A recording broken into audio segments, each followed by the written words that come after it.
to see if we can slide this in without splitting everything up.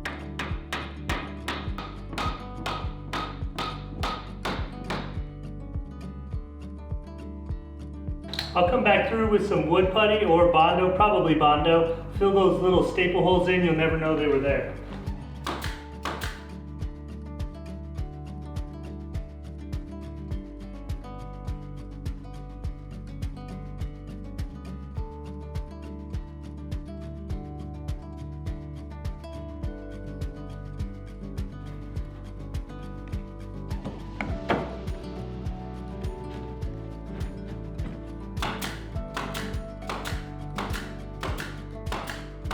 One of the last things to repair is this transition here, and I'm just going to put a big piece of oak down the middle of it rather than just piecing in a bunch of little pieces that I don't even know if I have enough for.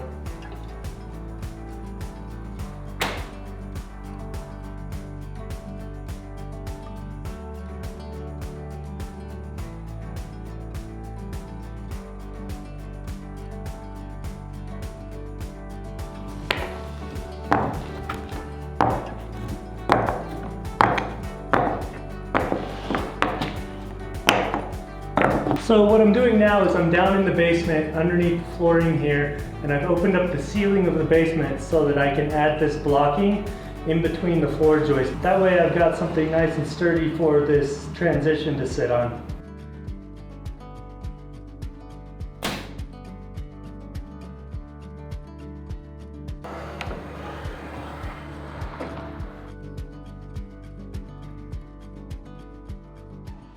So it just has a couple of little high spots here and there. I'm going to take the belt sander and see if I can just kind of coax it in there without cutting too much more off.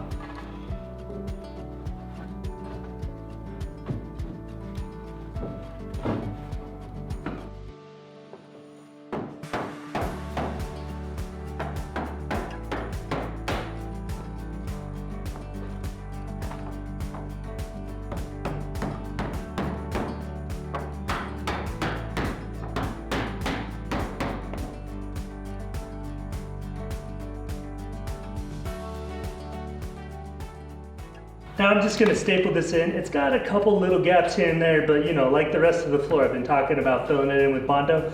Once I get to doing that, I'll show you how I'm going to do that. I'll actually make Bondo look like part of the wood plank, and I'll show you how I'm going to do that. That's probably a few videos down the road as we are going to start doing the furring next. I just found something pretty exciting. We assumed that this pop out here on this wall was for a fireplace at some point, but we thought that it had just been bricked over or cemented in and was completely solid. Well, I was marking off for the furring that I'm about to put up, and I smacked the wall here, and then I smacked the wall about down below, and I noticed when I hit it below that it sounded hollow. So check this out. Jami has been wanting a fireplace and we just couldn't figure out where to put it.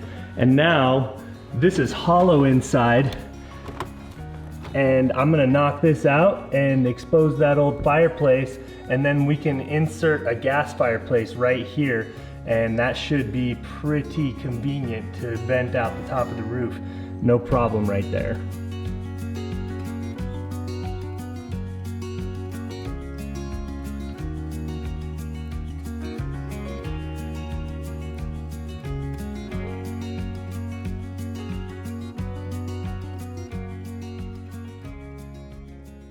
We've been talking a lot about getting all of this stuff done so that we can do the furring, like the floors and framing in the pantry and the bathroom.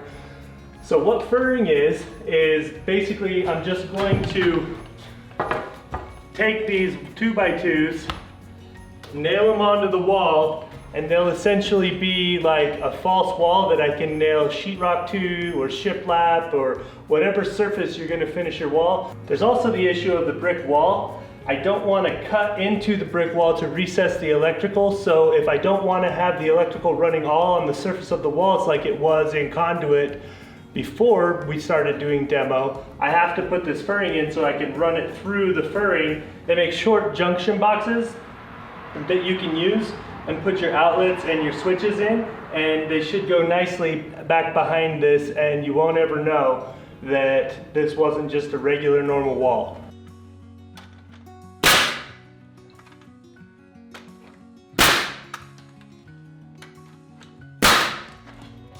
Our wall is going to go all the way up to the rafters at this point. I've got a little bit of a gap. It's about 9 feet all the way up to the rafters.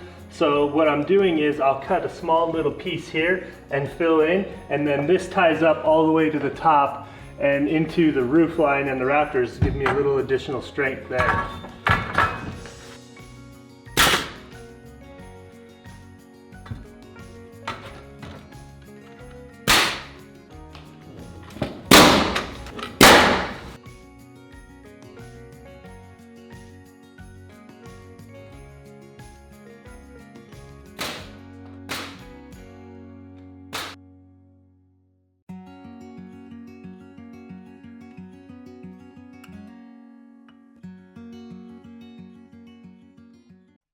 Jamie's coming in right now. She hasn't seen the fireplace yet.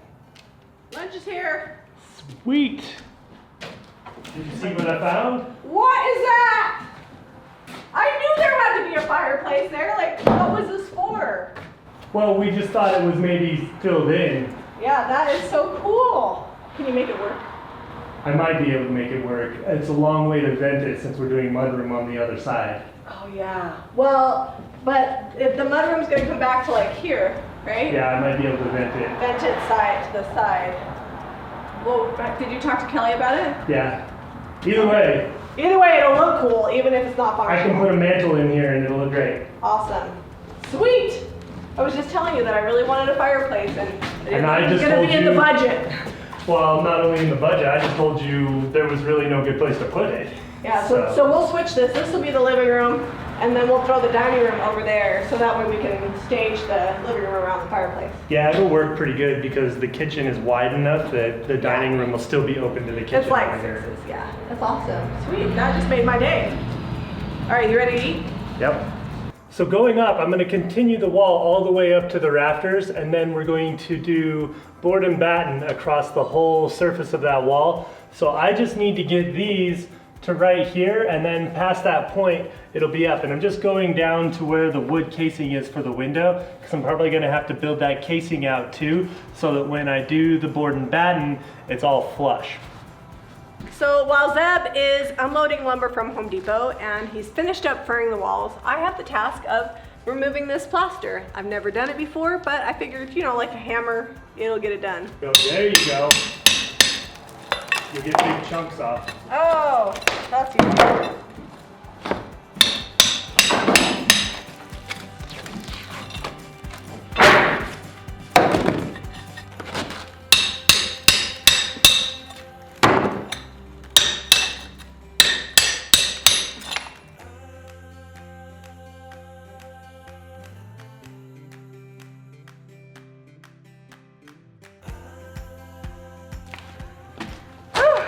By the 50s, fireplaces were no longer cool. It just meant you had to chop firewood. They weren't a luxury.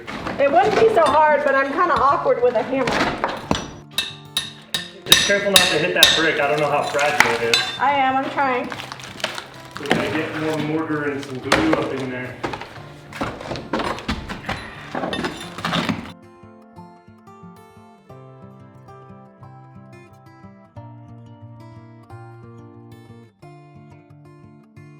So now I'm going to be building the wall that goes up flush right here in the kitchen. I'm going to be facing these out, not like I would build a traditional stud wall. The only thing these are going to be holding is the shiplap that goes up to the ceiling. So they're not structural at all, so I don't really have to like tie them in or make sure they're strong like that. I do want them to hold nice and tight, so I'm trying to get them as even as I can and as level as I can.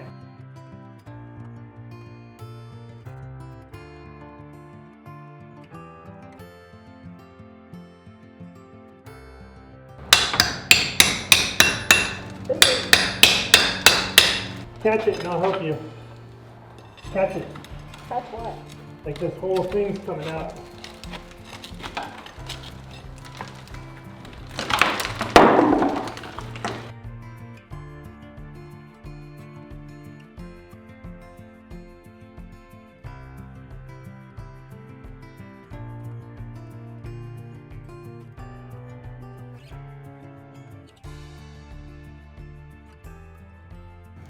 We just got finished getting all the plaster off of this fireplace. It was kind of like unwrapping a Christmas present. Yeah, it's super great, nice surprise. We thought it was filled in and solid, and that's why they had plastered and sheetrocked or whatever they did over it. But it has some damage. They put some lights on the side of it over here. So we're thinking German schmear the whole thing. Well, we'll probably wind up shiplapping from where we put the mantle and above, and that will cover up all that damaged area, and then we'll German schmear the bottom.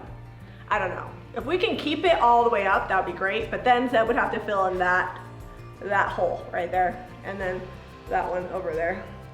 That's not a problem.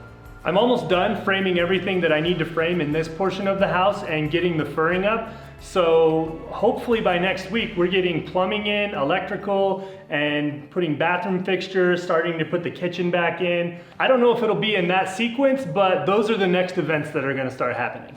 We're also hoping to get shiplap installed, right? Right. Right. Jami is dying for me to get some pretty back in here. She's like, I'm glad you're making it all sturdy, but I need to put some pretty on this house. It's exciting. I want to live in a sturdy house. I also want to live in a pretty house and photograph pretty things. Make sure you hit that notification bell. We're going to go live tomorrow night for our weekly thrift store haul. It actually happens to be our 18th wedding anniversary, so it's going to be pretty exciting. Hopefully we find some good stuff. National Thrift Store Day. Yeah, it's also National Thrift Store Day, which is awesome. Be sure to go to JamiRayVintage.com and tell your friends about it. Help support our channel. We have tons of DIY products on there. Give us a thumbs up and subscribe to Jami Ray Vintage for more DIY.